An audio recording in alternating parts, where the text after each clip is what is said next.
Welcome back, guys, to the Andrei Delic Podcast. It's been a long time I didn't talk about soccer, football, so I have a lot of topics here. I wanted to do them first with Luca, but Luca couldn't, so I'm still going to do it by myself. It's mostly reacting to like crazy takes people have on the internet regarding football, soccer. So before I get into it, I had hockey prepared because Luca knows way more hockey than I do, but since I have it here, I'm like, fuck it, let me just talk about it real quick. So 2 Sundays ago, we had America against Canada for the hockey gold in the Olympics.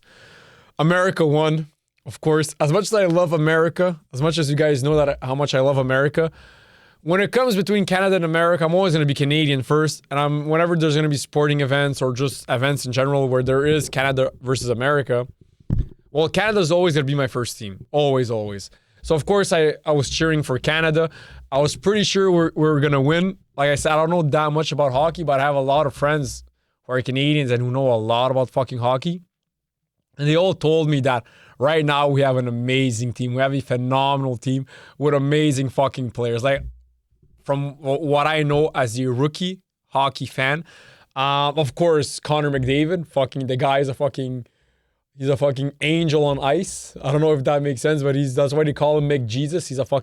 He's a beauty to see on the ice. So fucking beautiful when he skates and the way he plays. So like a magician. We had McKinnon, Crosby, of course, who was injured, Celebrini, and we had really amazing players. That's what all my friends told me. They told me that in general, like Canada had more superstars, but altogether, America maybe had a bit of a stronger team altogether overall because they had like a better defenders. And their fucking goalkeeper, Hellebuck, is that his name? Something like that. Was fucking phenomenal in the final. But, of course, since I follow so many media outlets like Barstool Sports, who are really, really big, of course, into sports, and they were really big during the Olympics, with Spitting Chicklets and just Dave Portnoy, the founder of Barstool Sports, all of them being Americans, only for the other guy who's a part of Spitting Chicklets. His name is Paul Bissonnette. He used to play professionally hockey. He's Canadian, so of course he's going to be for Canada. Dave Portnoy. As much as I love Dave Portnoy, I fucking respect the shit out of him, and I love him as an individual and as a human being and as a media personality. He tweeted out after America won, he said, "Hockey is America's 4th most popular sport. It is Canada's only sport. And we swept the gold medals from them. Just pure domination, but hey, at least Canada has a tainted curling gold. As much as I would love to bash him, I fucking can't. They won. Even the women who played against Canada, America versus Canada, women's section, they won. And then when the guys played, the guys won. Of course, like McKinnon said after, if you watch the game, we played better. I'm not a big hockey expert, but from what I saw, I suppose they did play better. Dave Porter, in a way, is kind of right. Hockey is America's 4th biggest sport. They have, of course, American football. They have then basketball, baseball, and then they have hockey. Of course, some can also argue that America also has 10 times the population of Canada, literally 10 times more of a bigger population than Canada. So also that plays a big part. But again, it is true that in Canada, hockey is basically almost our only sport that people play a lot. But even though Canada lost, like I'm not a big hockey fan, but I'm pretty sure if Canada and America played 10 games against each other, I'm pretty sure Canada would win more games than America because I heard that their players are fucking phenomenal. And if you look at the best players, I'm pretty sure they have like the best players in the world, Canada. So, of course, there's that. But still, what he said makes sense. He said we swept them gold. Pure domination. Now, maybe that's a bit too much. Just pure domination. Maybe that's a bit too much. But I understand where he came from. And, of course, like, why do we always win the fucking curling gold? Like, why is that even a sport, curling? What the fuck? And I don't know if it's only me. But on my social media, like phone, networks, fucking apps, whatever, I saw a lot of fucking curling. And whenever I would open the television, like let's say where I work, for some reason it was always fucking curling. Man, I was like, what the fuck is happening, bro? Why is there so much fucking curling? Like, where's the skiing? Where's the hockey? Where's the like skating? Where's the whatever else? I always saw curling, like wherever I would go at work, would put it on at the dealer, would put the Olympics on, and I would see a lot of curling, bro. I'm like, what the fuck is happening, man? Like, I never saw live skating. I never saw live skiing and many other sports. I never saw it live. I just saw clips. But whenever I would watch it live, maybe it just so happened so that I would always fall on, oh, it's fucking curling. But every single time at the gym also, when they would put it on the big screen that we have in the gym or at work, it was always fucking curling. I was like, what the actual fuck, man? But hey, maybe that's just a coincidence. But side note, Matt Walsh, who's a podcaster or a blogger, you can call him. He also weighed in on the game. He said, hockey is the only sport Canadians play, and they just lost to a country where hockey is basically a niche interest. That's American exceptionalism for you. Congrats to our boys. Great game. I don't have much to say to that. I mean, they did win. Maybe hockey isn't a niche sport. It's kind of also popular in America. Not as popular as it is in Canada, that's for sure. But that's American exceptionalism. I love how Americans, they love their country, man. They're proud patriots. And congrats to our boys. Someone also went to say, Paul Skeens, who said on representing Team USA in the WBC and the nation's recent Olympic success, he said, we're America. We've got to assert our dominance over everybody else. That's what we do.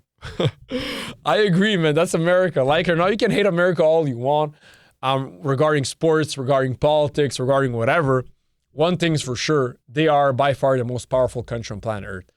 They're dominant in so many sports, not all sports, like let's say in soccer, which is my favorite sport and the only sport I watch, they're fucking shit at soccer. If I'm being honest, they're fucking shit. But if you look at basketball, they're the best. American football, although basically only Americans play that sport, they're really good. Baseball, they have the best players, although some Japanese are really good and some people from the Dominican and Cuba are also really good. They have the best boxers all time. So they are really good in sports, and they have a lot of Olympic medals, like Michael Phelps, Serena Williams. So they are really good in sports. And like I said, when it comes to politics, when it comes to sports, like it or not, they are exceptional. Now, maybe not in sports. I wouldn't say they're the best in sports because besides basketball and American football, but American football, it's only fucking North Americans play American football. But if you just put basketball into it, I mean, that's the only global sport where they are the best at. So, I mean, it's up for debate. You know what I mean? Okay, so guys, recently, Rodrigo de Paul, as much as I love him, Argentinian midfielder, was a big help and was a big reason why Argentina won the World Cup in 2022. He played a big role, and that's why I fucking love him. All my props to him.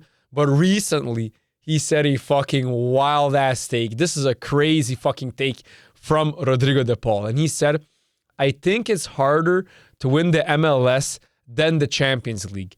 It sounds crazy, but the format of the MLS is really tough. You have to play perfectly all the time. Listen, I don't know what the MLS format looks like. I don't care, and I don't want to know. But one thing's for fucking sure. There's no MLS Cup. There's no MLS fucking tournament. There's no nothing that comes from the MLS that is harder to win than the UEFA Champions League in Europe. Nothing. If I'm being honest. Not on some like hyperbole shit. If I'm being honest.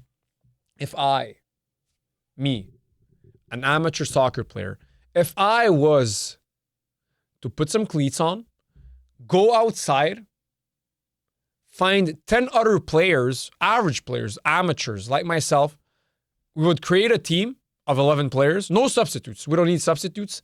Of 11 players, we would have winning chances in the MLS Cup. Real shit. Like, I'm not exaggerating right now. I'm not trying to be funny. Real fucking shit. We would have winning chances in the MLS Cup. Like, real shit. I'm going to say it how it is. That's a fucking fact. So Rodrigo de Paul saying that it's harder to win the MLS because the way it's built, because the way of the format, it's harder to win the MLS than the Champions League. That's fucking ludicrous. That's fucking crazy. Rodrigo de Paul, as much as I love you and as much as I respect you and as much as I thank you for helping the Argentinian squad in 2022 winning the World Cup, you're out of your fucking mind for saying this. This is fucking crazy. I don't care what the format looks like. I don't care where it's played, how it's played, why it's played, if the fucking American government's army comes into play. I don't care what the fuck happens. It's not harder to win the MLS Cup than to win the Champions League. That's fucking crazy, Rodrigo De Paul. But hey, having said that, Rodrigo De Paul, I love you. I'm happy that that Inter Miami have won the MLS Cup just because Messi plays for Inter Miami. And recently they visited the White House with Donald J. Trump. That's a goated picture. I ain't gonna lie. Donald J. Trump shaking Messi's hand. I never thought I would have saw that in my life. But hey, I saw it. Messi shaking Donald Trump's hand. Crazy, man. Crazy times, man. Okay, next soccer topic. Someone said on Twitter, he put a picture of Ronaldo 9 and of Kylian Mbappe. And then he said that Ronaldo Nazário had a total of 414 career goals, and then Mbappe, now, who is still active, has a total career goals of 419. So he has 5 more goals than Ronaldo Nazário. He then went on to say, we need to have a serious discussion on how overrated R9 was. Are you out of your fucking ludicrous mind? I don't know if that makes sense, but I just said it. There's no way that R9 is even a little bit overrated. If I'm being honest, in my opinion, he's properly rated. Everyone rates him. Everyone who knows football rates him as one of the greatest, as the greatest number 9 of all time, which he is. He is by far the greatest number 9 of all time. Everyone who knows football rates him that way. So that's why I would back the claim that he's properly rated. But if I had to choose, gun to my head, between is R9 overrated or is R9 underrated, he's more on the underrated side than on the overrated side. And why? The only reason why he's more on the underrated side is because there's still some people who believe that CR7 is a better player than R9. Not a person who had a better career, not a person who had more club trophies, not a person who succeeded more in the sport, but a better player. Some people believe with all of their heart, all of their intuition, that CR7 was a better player than R9. And that's fucking crazy. That's fucking crazy. CR7 was not a better player than R9. R9 is top 5 of all time when it comes to purely playing football. You have Messi, you have Maradona, you have Ronaldinho, you have Pele, and you have R9. Those five are the greatest players of all time. Messi, Maradona, Ronaldinho, Pele, R9. Those 5. Not no Zidane, not no CR7, not no Johan Cruyff. And after those 5, then you have Neymar, Zidane, and these other players. Of course, when it only comes to purely playing football, not accomplishments, not trophies, not records, goal scoring tallies, purely playing football. Those 5 are the greatest of all time, and R9 is there. Mbappe, I don't care how many trophies Mbappe wins. First of all, he never won a Ballon d'Or yet, and he's like 27, 28. He's entering his prime, still has a lot of time, but not that much time. Even if he wins 4 Ballon d'Ors, even if he wins 5 World Cups, 3 Champions League, whatever else, he's never going to be above R9 in the GOAT list. Never, ever. There's no chance, no matter what happens, no matter what he wins, Mbappe will never, ever be above R9 in the GOAT list. Never, ever. That's crazy talk, and it's never going to fucking happen. Next topic. Someone said Pogba was levels above Bellingham. If he went to Madrid instead of United, his career would have been so different. When it comes to pure talent, when it comes to pure abilities, of course Pogba is above Bellingham. I mean, it's not even a discussion. Pogba, I mean, Jesus fucking Christ. He was so talented as a midfielder. It was absolutely crazy. But then to say that if he went to Madrid instead of United, whenever we get into ifs, I don't really like it because as the quote says, as the saying says, with ifs, we can put Paris in a bottle. So I don't like talking with ifs. But it's a fact. I mean, it's a fact. Pogba was levels above Bellingham. Bellingham is an amazing player. Amazing player. Slightly overrated because he has a really good PR team. He's good looking. He has a really perfect media image. So that's why he's slightly overrated. But at the end of the day, Bellingham is an amazing player. Phenomenal player. One of the best players in the world. One of the greatest midfielders right now currently in the world. Like, he deserves everything. He deserves to be a starting player in Real Madrid. He deserves to make millions and millions and millions of dollars per year. Like, he's a top fucking player in the world, Bellingham. But Paul fucking Pogba, man. For all my people who watched football when Paul Pogba was in his prime, so in Juventus, and then his first years in Man United, he was something else. And then in the 2018 World Cup, man, Pogba was a real fucking menace, bro. For people who watched Pogba play in his prime, what a midfielder. So technical, so fast, so strong. His shooting, his passing, his vision, his IQ, his understanding of the game, his movement, his skills, his shooting, his long range, his passing, his short passes, long passes, vision, dribbling, accuracy. I don't know, bro. He was phenomenal, man. Defending, tackling, he was also really good. A complete midfielder. Pogba, you could really, like, honestly, his best position was either attacking midfielder or central midfielder, but you could also put him as a number 6, as a defensive midfielder. You could put him as a 6. That's not his peak role, in my opinion, but he could play number 6 really well. He could play number 8 really well, and he could play number 10 really well. He's a perfect midfielder. You can put him anywhere on the midfield. Pogba, so yes, he was levels above Bellingham. Did he live up to his potential? No, he didn't. He could have won a Ballon d'Or probably. He could have won down as one of the greatest midfielders of all time. Now, that's not going to be the case because of everything that happened. Of course, maybe the fact that he went to Man United, but again, I mean, that's the nature of the sport. It is what it is.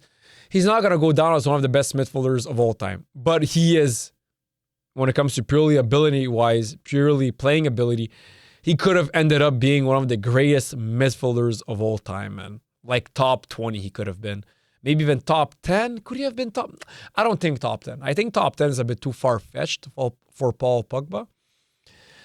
But top 20, I'm pretty sure he could have been in the top 20. Top 20, top 25 makes some sense. But that's also really fucking crazy, man. But yeah, I agree with what he said, that he was levels above Bellingham. Maybe not many levels, like he was better than Bellingham. Not fucking, it wasn't day and night. It wasn't like the moon and the sun. It wasn't the complete opposite. But he was better than Bellingham. And he did have better skills than Bellingham. He was a better player than Bellingham.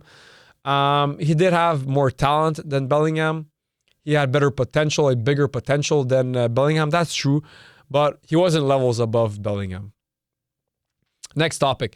So Karim Benzema recently said, "We no longer bother to look at what a guy does on the pitch. We just look at who scores. And the next day, we consider him the best. It's happened to me. I play a bad game, I score, and they see me as the best. It has become a sport where you look at the statistics only. I don't really like it. And I fucking agree with you, my brother. I fucking hate that also. And it's a fact that now football became so stats oriented that it's fucking up the game a little bit. I'm not gonna lie, but that's a fucking fact.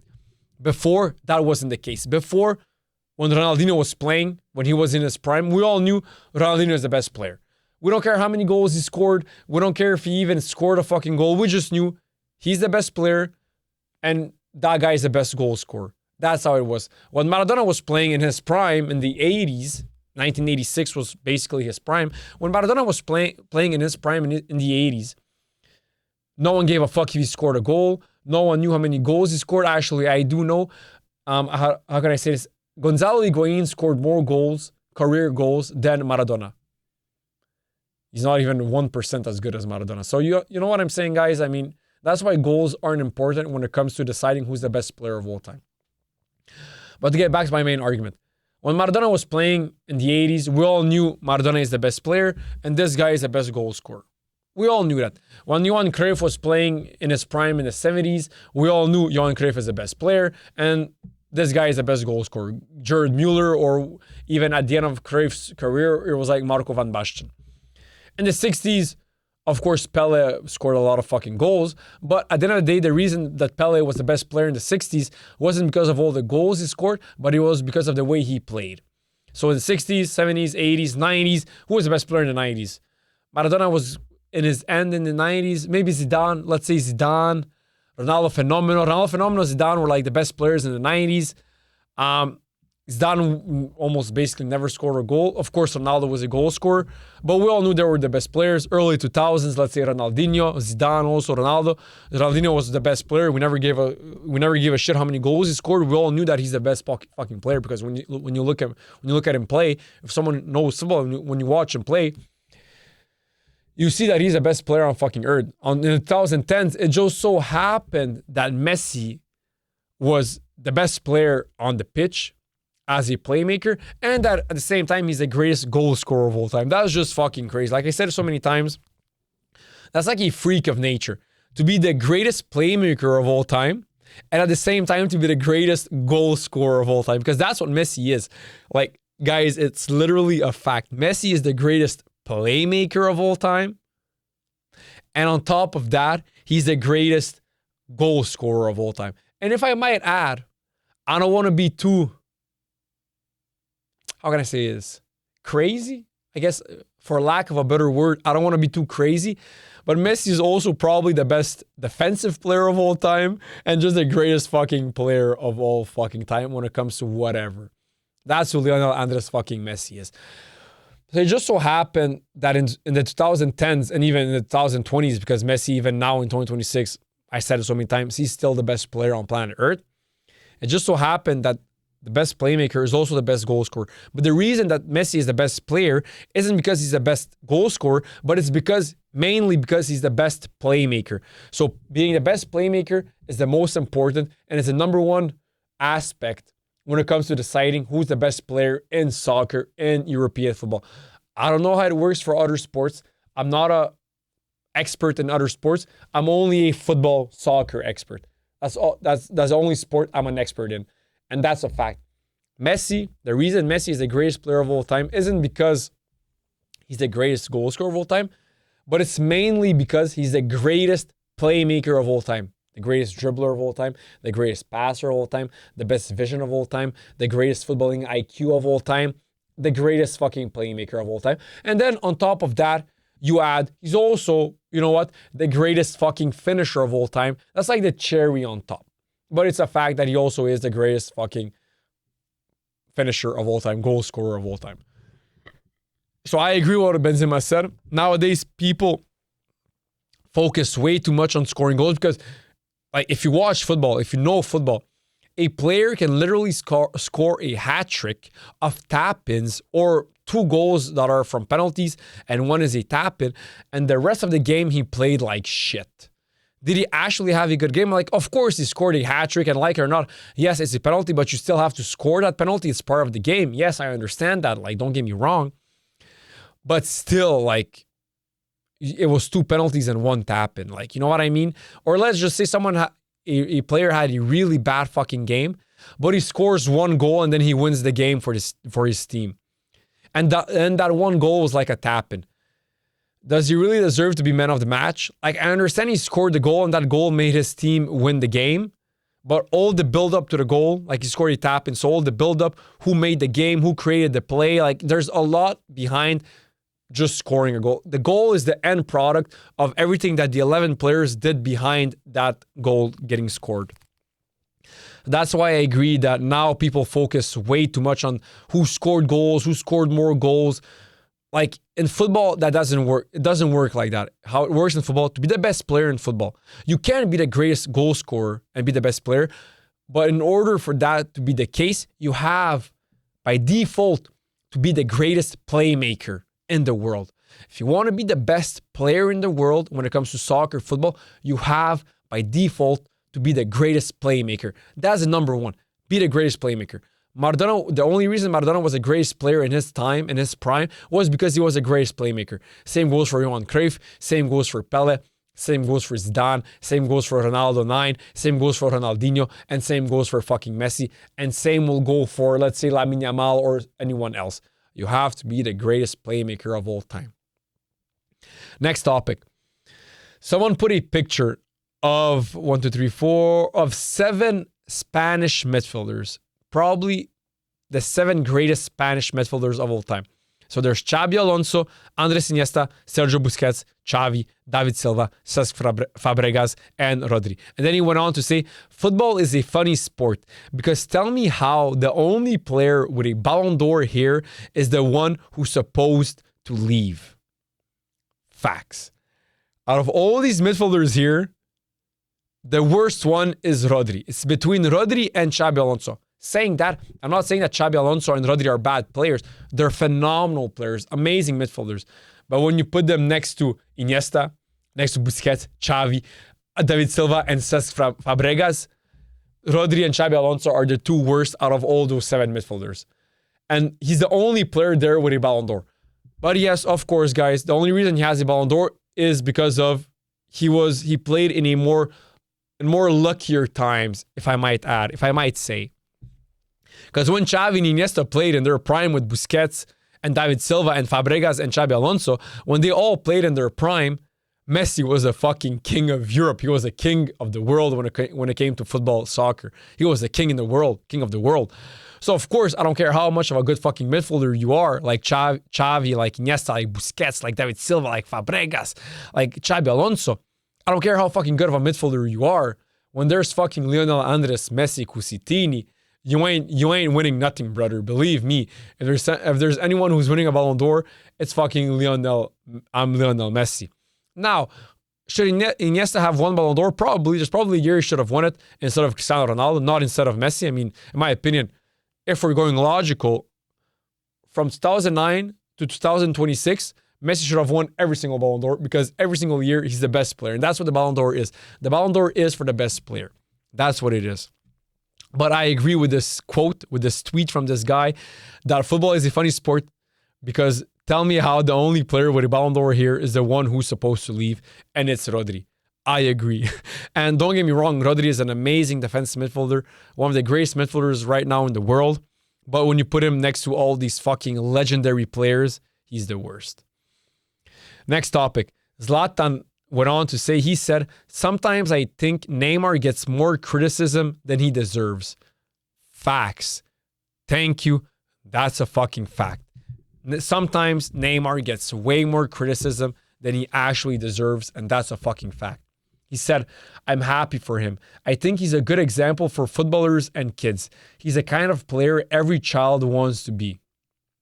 He's even my oldest son's idol. They copy his style of play. Neymar does a lot for football. He's a showman. He's grown a lot and carries a lot of responsibility. Did Neymar live up to his potential? No. Could he have accomplished more? Yes. Facts. But is Neymar still one of the greatest fucking players of all time? Yes. Is he top 10 of all time? Of course he fucking is. Neymar fucking Junior dos Santos. For people who know football, they know how fucking great Neymar was and still is. Guys, don't forget who fucking Neymar was, man. Jesus Christ. The guy who took the ball and could dribble past 4 or 5 players and then make an amazing goal or an amazing assist. Are you fucking crazy in the head? Who else can do that? There's no player right now currently that can play like Neymar. Lamine Yamal, amazing player, phenomenal player. I don't see him being as good as Neymar on the pitch. Maybe he's going to accomplish more. Maybe he's going to win more Ballon d'Ors. Maybe he's going to win more trophies. But he's never going to be as good of a player as Neymar was. If Messi was here, Neymar was right here when it came to footballing abilities. And this is coming from me, the biggest Messi dick rider in the world. Like, you guys know me, I'm the biggest Messi dick rider in the world. Messi is here. If Messi is here when it comes to full potential on the pitch, full footballing abilities on the pitch, Neymar is right here. And that's a fact. Neymar was phenomenal. And I feel like people underrate him so much just because he didn't live up to his potential. Of course he didn't live up to his potential. Of course he could have had like fucking 3-4 Ballon d'Ors right now, have 1 or 2 World Cups and all the other shenanigans, Champions League, whatever else. He doesn't have any of that, of course.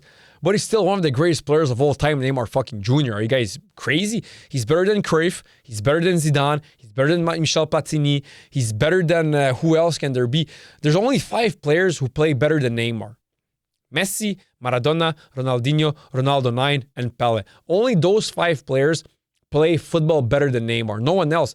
Zidane doesn't play football better than Neymar. He doesn't. Maybe he accomplished more. Maybe he had a more fruitful career, but he doesn't play football better than Neymar. That's a fact. Johan Cruyff doesn't play football. Although Johan Cruyff was a fucking phenomenal player, he's still not a better player than Neymar. Zidane, I already said Zidane. Kaká wasn't a better player. Zico wasn't a better player. Garrincha wasn't a better player. Who else am I missing? Del Piero wasn't a better player. Fucking Gerd Müller wasn't a better player. Marco van Basten wasn't a better player. Frank Rijkaard wasn't a better player. Iniesta wasn't a better player. Frank Ribéry wasn't a better player. Robben wasn't a better player. Like, guys, there's only 5 players out of all the history of football who played football better than Neymar.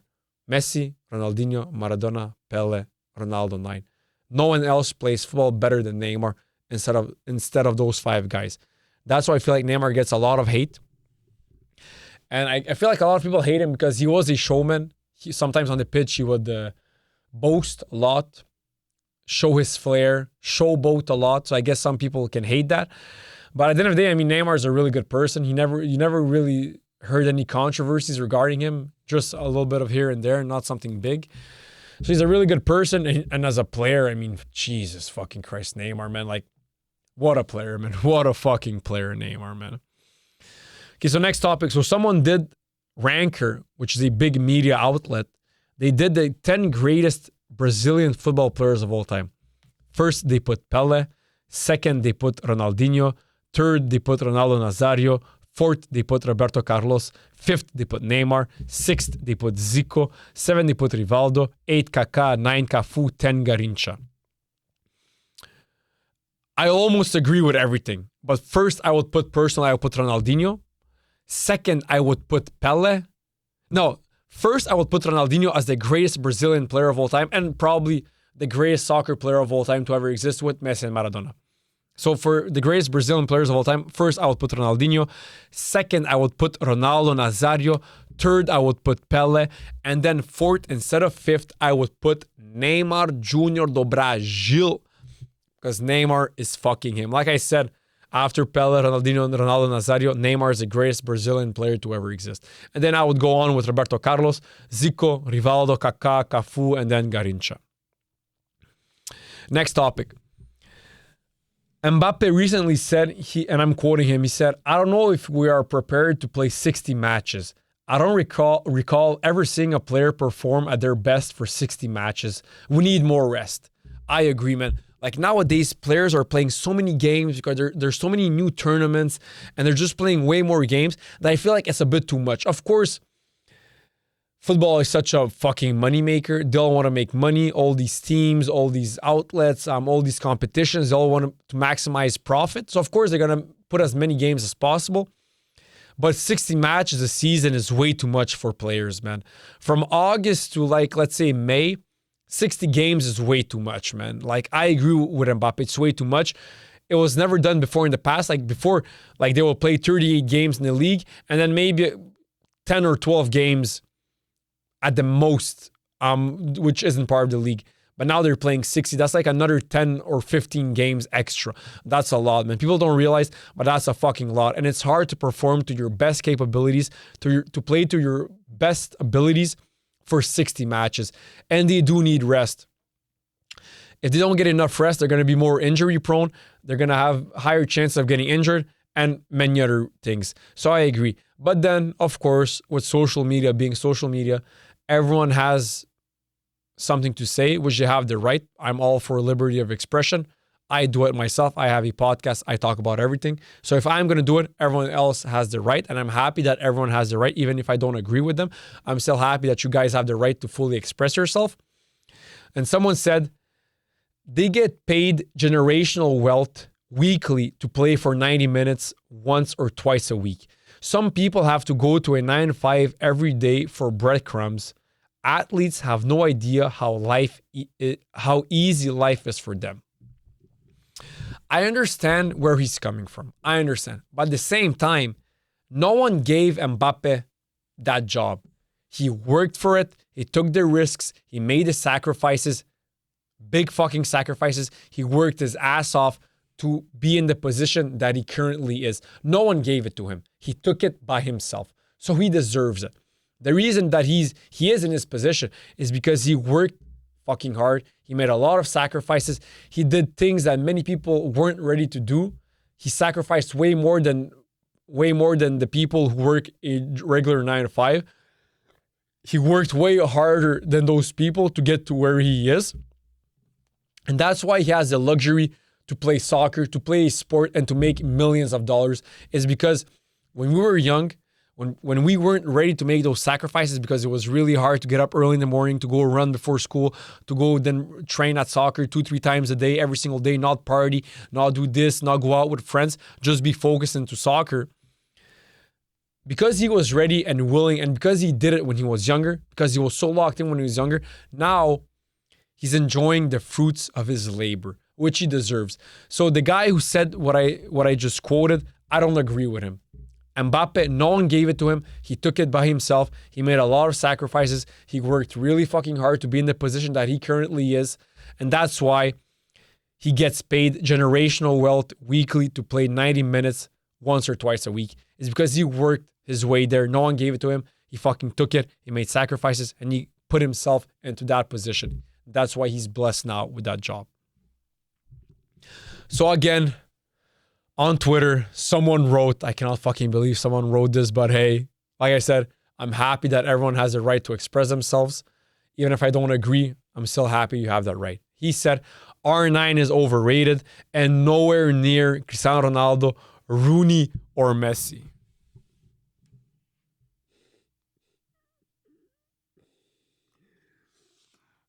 Broski, what the actual fuck, bro? How the fuck can you say that R9 was nowhere near the level of Rooney? Rooney, my brother, no disrespect. I fucking love you, man. What a legend. One of the greatest English players of all time. One of the biggest legends the game has ever seen. But we're talking about R9 right now. We're talking about Ronaldo Nazário right now. Are you guys fucking insane, man? Do you know who Ronaldo Nazário is, man? One of the greatest fucking players of all time. And the greatest number 9 of all time. What the actual fuck? Of course, he was nowhere near Messi. He was kind of close to Messi. I mean, it's not like Messi was here and R9 was here. That's not the case. They were pretty close. Of course, Messi was better. But when it comes to purely footballing abilities, R9 is levels above Rooney, and he is a couple of levels above Cristiano Ronaldo. He's better than Ronaldo as a player. I mean, come on.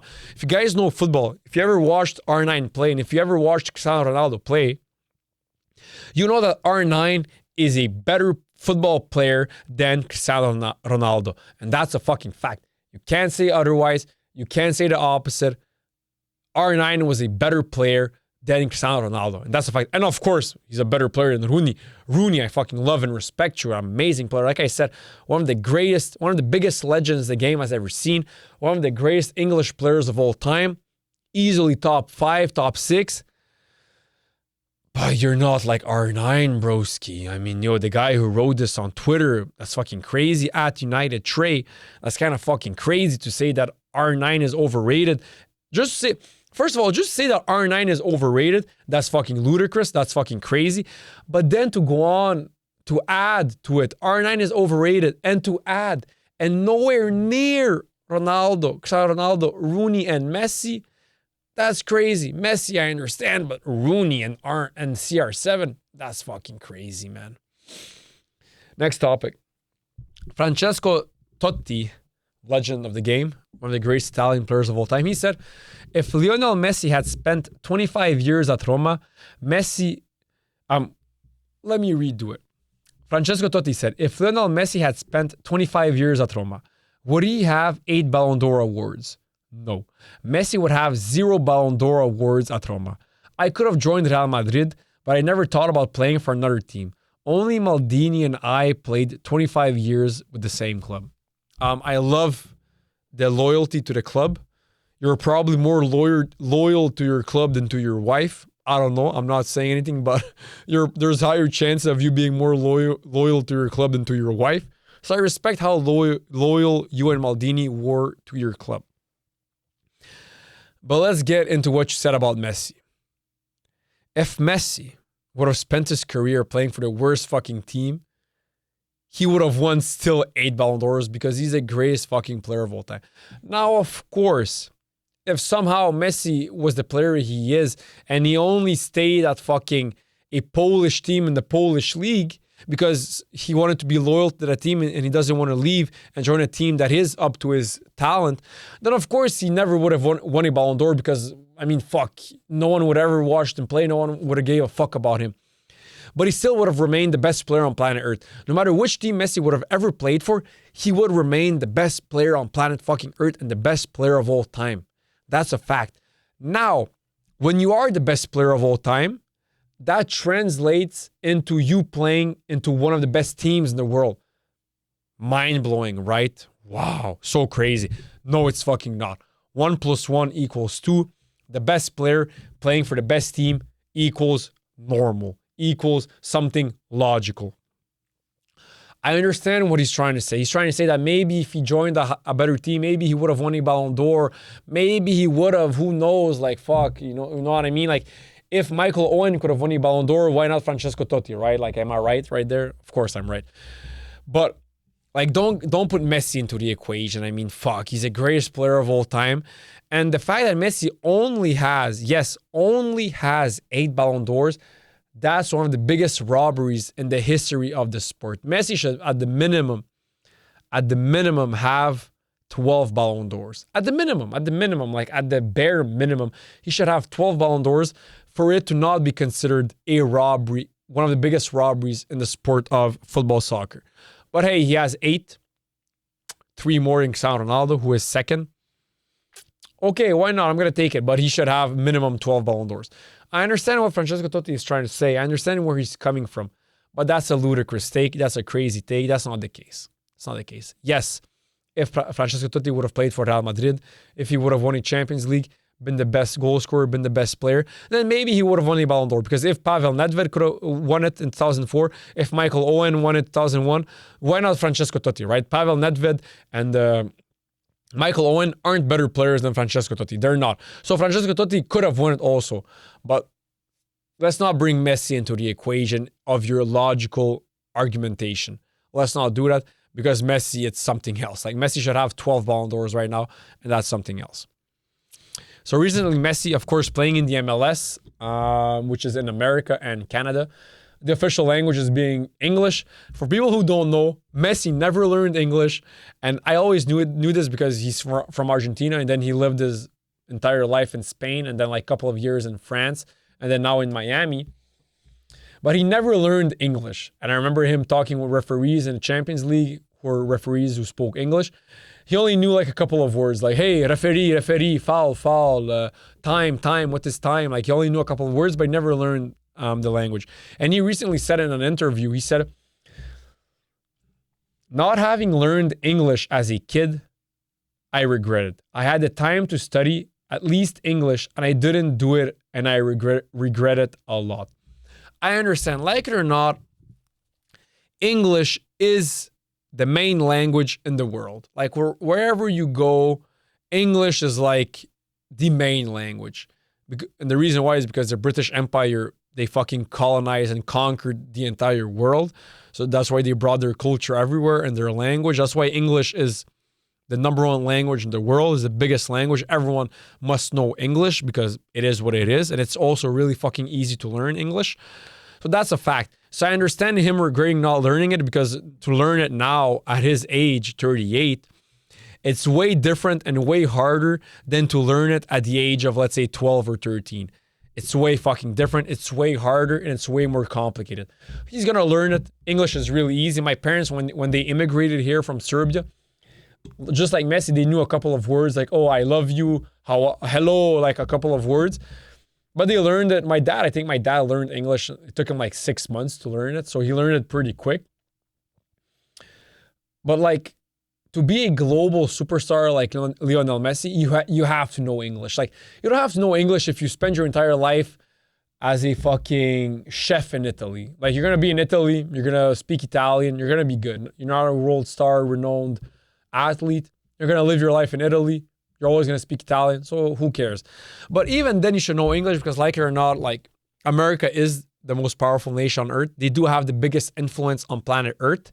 So, and they speak English. So, of course, English, and like it or not, whenever world leaders meet, the language that they speak between each other is always going to be in English. Whenever you go somewhere, let's say you're French and you go somewhere in Vietnam and you want to speak with the guy who speaks Vietnamese, the middle ground language is always going to be English. It's always going to be like that because English is like the basic language of the world. It is what it is, so I understand where he's coming from. Next topic. Messi said, the Spanish national team approached me. They tried to convince me. I am Argentine, but I arrived in Barcelona when I was very young. He arrived in Barcelona when he was 13 years old to play for La Masia.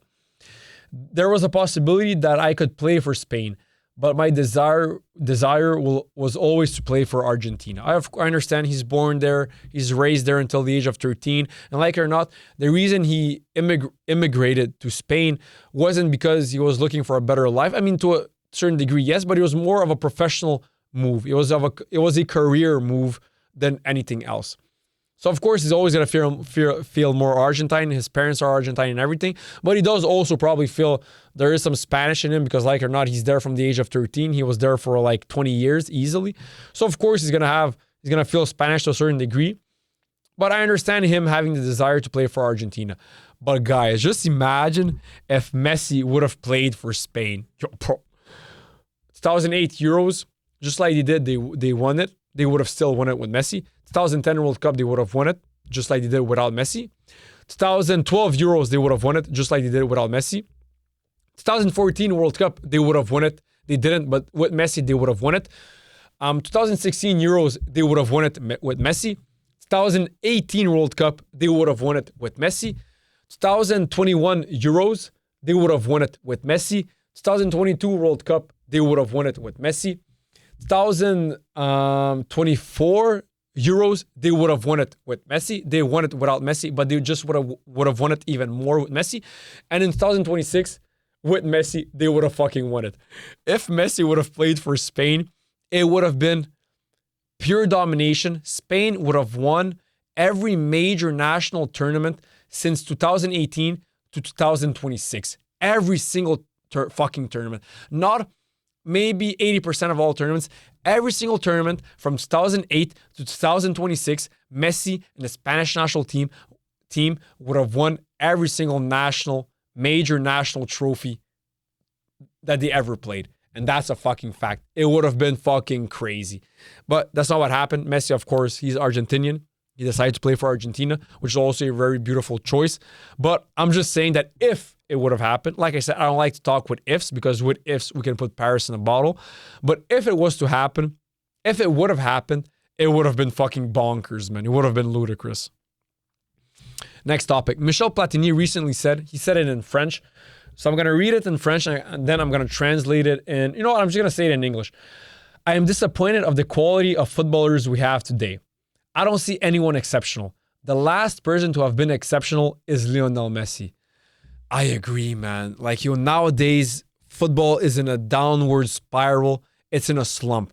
Yes, there's Lamine Yamal. Yes, there's Kylian Mbappe, Bellingham, Vitinha, Dembele, Cole Palmer. The list goes on. There's amazing players right now, but no one is exceptional.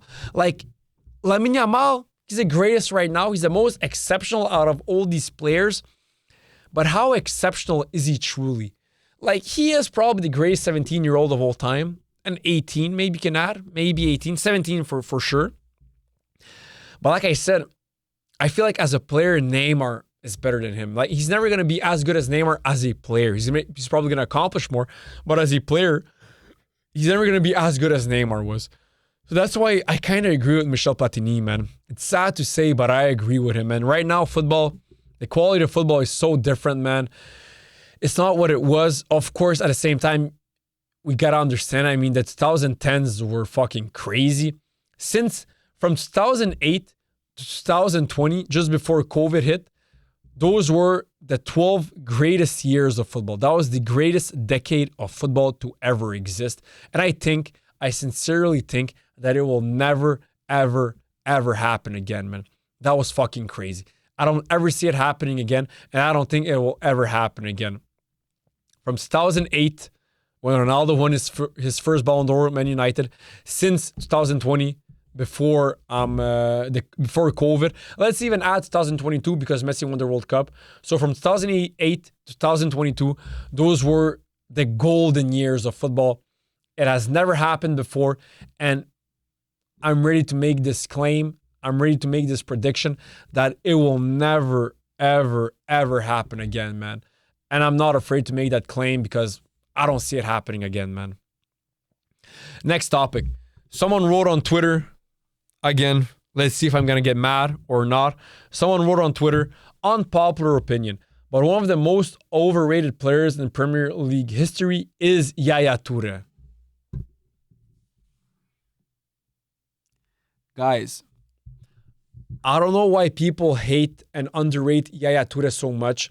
Yaya Toure is, first of all, the greatest African player of all time, one of the greatest midfielders of all time, and probably the greatest defensive midfielder of all time with Sergio Busquets.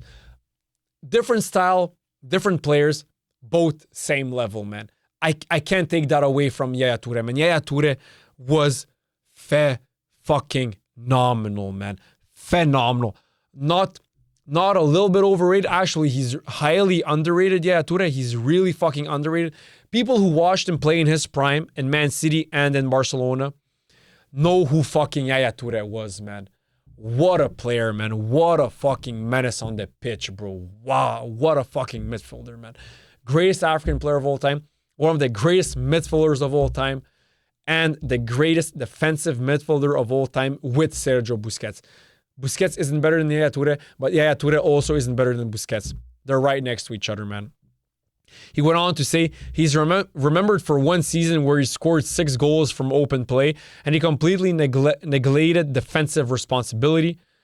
That's fucking crazy. Defensively, he was amazing. Yaya Toure, just like Pogba, Yaya Toure is a type of midfielder where you can literally put him anywhere on the midfield and he's going to perform phenomenally. As a number 6, defensive midfielder, phenomenal. As a central midfielder, number 8, phenomenal. As an attacking midfielder, phenomenal. As a left midfielder, he'll be phenomenal. As a right midfielder, he'll be phenomenal. He's a type of midfielder that you can put him anywhere in the middle of the pitch, any role in the midfield, and he's going to play fucking nominally. That's who Yaya Toure was, man. Stop all this hate towards Yaya Toure. Stop calling him overrated. He's far from being overrated. He's actually underrated. Of course, him being black and him being African plays a part, but he's highly fucking underrated, Yaya Toure. Next topic. Someone wrote on Twitter, said, those 5 months when Bellingham was considered the best midfielder in the world were the lowest point the sport has ever reached. Bellingham is slightly overrated. I said it so many times, but he remains a phenomenal player, Bellingham. One of the best players in the world, man. Amazing midfielder. He's an amazing midfielder. Of course, he's not like Iniesta. Of course, he's not like Zidane. I understand that, and I agree to that fact. But he is one of the greatest midfielders right now currently in the world, and he is one of the best players right now currently in the world. That's a fucking fact. Yes, he is slightly overrated, like I said so many times, because of his PR, because he has the perfect public image. He's good looking. He's a really good person. He has like a really clean, good boy look. So of course, PR media are going to be all over him. So yes, he's slightly overrated, but he remains an amazing, amazing player and an amazing, phenomenal midfielder, Jude Bellingham. Next topic. iShowSpeed. I never thought I would have talked about iShowSpeed when it came to soccer, football. But he went on to say, he said, Ronaldo dominated in 3 leagues. Messi was only good at Barcelona. Yo, iShowSpeed, I like you. You're a really good person. I don't really watch your content because I feel like it's more for younger audiences, but you're doing really fucking good, man. You're traveling the entire world. It's really fucking beautiful what you're doing. But when it comes to football, you have no footballing IQ. Forget about football. Stop talking about football because you don't know what you're talking about, man. I'm being honest right now. You don't know what you're talking about when it comes to football. Like, you have zero footballing IQ. Ronaldo dominated in 3 leagues. So let's put iShowSpeed to the side because there are many people who claim this argument. Ronaldo dominated in 3 leagues. Messi was only good at Barcelona. Okay.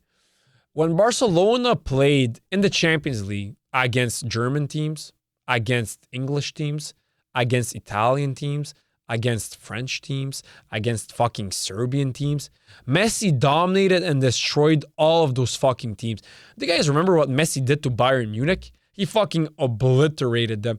Do you remember what Messi did to Arsenal, Man United, Liverpool, Man City, all the biggest clubs in England, Chelsea, you name it?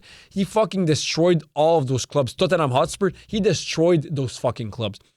Do you remember what Messi did to Inter Milan, AC Milan, Roma, whichever fucking Italian team? Messi obliterated them. Do you remember what Messi did to PSG, the greatest French team of all time? They actually are. He fucking obliterated them. Messi could have played in any league. I mean, first of all, Spanish was... when Messi and Ronaldo were playing, Spanish league was probably the best league or the second best league. He was fucking destroying everyone. But let's put that to the side. When Messi was playing in the Champions League, against the best players from all the other best leagues in the world, Messi obliterated every single team, and he single-handedly destroyed every single fucking team. When Barcelona lost against Liverpool in the semifinals of the Champions League in 2019, Barca played like shit in the second leg. Messi played phenomenally in the first leg and in the second leg. He played like a fucking god on earth. That's how fucking Messi played against the greatest team that year, which was Liverpool. He fucking obliterated them. It was a one-man army against fucking 100,000 Persians, when the 100,000 Persians were against 300 Spartans. That's what it fucking was. But instead of 10,000 Persians being against 300 Spartans, it was one Lionel Messi against 18 Liverpool players, 11 on the pitch and 7 on the bench. That's what it was. And Liverpool had a hard time winning against them because Messi is fucking him, man. And that's a fucking fact. Whenever Messi played in Champions League, he obliterated every single team from the EPL, French League, Bundesliga, Serie A, and of course La Liga. He obliterated every single team from all of those leagues. Do you remember what Messi did to Bayern Munich in 2015? Jesus fucking Christ. To ankle break Boateng the way he did, and then to chip probably the greatest goalkeeper of all time the way he did. So of course I understand iShowSpeed having this argument. It just so happened that he loves Ronaldo. I think it's because it gave him a lot of clicks, a lot of follow, because he entered into that, like it or not, when you talk about Ronaldo and Messi, you get a lot of clicks, just like myself. So of course he's going to stick to Ronaldo. But if we're being honest, iShowSpeed doesn't know shit about football. And when he said it, he had to say an argument, and he heard all his fans saying that argument. But this was my message to people who watch football, who actually watch football, and who actually love the sport of football, and who have the same argument. Y'all are fucking crazy. Next topic. Vitinha said, a Real Madrid move, it would be stupid of me to leave PSG. Should Vitinha leave PSG? They are currently the Champions League winners. They are one of the best teams in the world, but they do play in the French league. Like, yes, it's top 5 leagues in the world, but in my opinion, you have to play now in 2026 to be one of the best players in the world. You have to play either in the EPL, La Liga, Serie A at the most, but definitely not the German league and definitely not the French league. You have to play in either La Liga, EPL, or Serie A. Serie A, and I'm pushing it when I'm saying Serie A. It's mostly EPL and La Liga. So would the Real Madrid move be dumb? Like, I understand PSG is probably still currently the best team in the world, although it is up for debate. We're going to see. They do play in the French league. Real Madrid, they do remain Real Madrid, the greatest club of all time. They always have winning chance in the fucking Champions League, those fuckers. So they always remain Real Madrid, right? One thing's for sure, if he was to go to Real Madrid, he would have his starting position, starting role. He will be their main midfielder. He will be the one controlling the midfield, which is something that Real Madrid are missing. That would be a really good add-on to Real Madrid to have Vitinha. But I don't think they'll ever get Vitinha. I think he's doing really well at PSG. The team loves him. The city loves him. The fans love him. Lucho Enrique love him. The managing team love him. So I don't see him moving. But it wouldn't be a stupid move for him to go to Real Madrid. Next and last topic to wrap up this football episode. Okay, so this is the reason why I hate so much on Ronaldo and mostly on Ronaldo fans.